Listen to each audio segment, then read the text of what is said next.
As you first heard yesterday on CBS News, Fox News and Dominion Voting Systems have come to terms on a settlement. That's right. And either way you split it, this decision is really a landmark one. Both sides now reacting to the deal. The settlement allows both parties to avoid going to trial. Fox News, though, will pay Dominion Voting Systems $787.5 million, about half of what Dominion was suing for.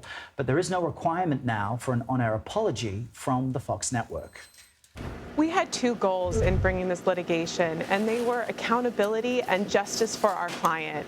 And we feel like we had achieved those two goals by the time we signed that settlement deal with Fox at the end of the day today. Accountability came a few weeks ago when the judge, this court behind me, ruled that the lies that were told about Dominion were clearly just that. And the icing on the cake was Fox News today finally recognizing that in their statement and paying Dominion a historic settlement amount.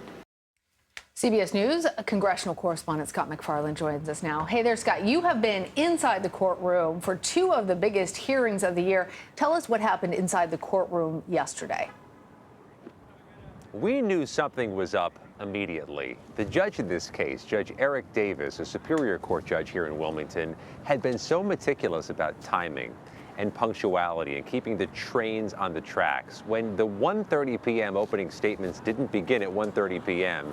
and we saw attorneys moving in and out of the courtroom into this little clown car-sized room off the side and going back and forth for 2 hours, it was clear negotiations were underway and this thing was about to change. It transformed at 3:55 p.m. Eastern Time. On Tuesday, this blockbuster settlement, $787.5 million, averting a landmark trial and a spectacle that was going to start playing out really today when witnesses were supposed to begin. And it was going to turn cable news stars into star witnesses. Sean Hannity, Lou Dobbs, potentially the boss, Rupert Murdoch. All of that averted with this settlement. I'll tell you one thing we've noted today, Lana and Errol. The questions for Dominion attorneys seems to continue to focus on why no on-air apology. Not about the dollar amount, not about how that dollar amount was conceived, but why no requirement for an on-air retraction or an on-air apology. That's been the question Dominion attorneys have faced throughout this day, this second day story, and I suspect they'll continue for a while. And that's what I think is so stunning. In its statements, Fox admitted that there were, quote, falsities about the 2020 election results. And falsities sounds like such a nice way of saying verifiable lies. But millions of people trust them and watch them every night. They're the #1 cable network, news network in America. How does this now affect their credibility? It's an interesting question with several different approaches to answering.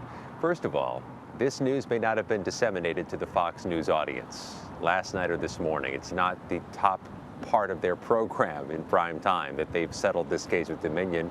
They may not have uttered a public word since late yesterday about this settlement. So to a degree, this may be an invisible piece of news to their audience. What's more, they have other legal challenges still ahead. They are facing a defamation lawsuit from the voting machine company Smartmatic. And in that suit, the company is seeking $2.7 billion, which raises the prospect of an even larger settlement. And back here in Wilmington, there are more legal cases of relevance ahead. Dominion is also suing Newsmax, alleging Newsmax disseminated false claims of fraud after the 2020 election. That's running through this very courthouse, through this same judge, and that's still ahead in the coming months. All right, Scott MacFarlane, thank you. Thanks, Scott.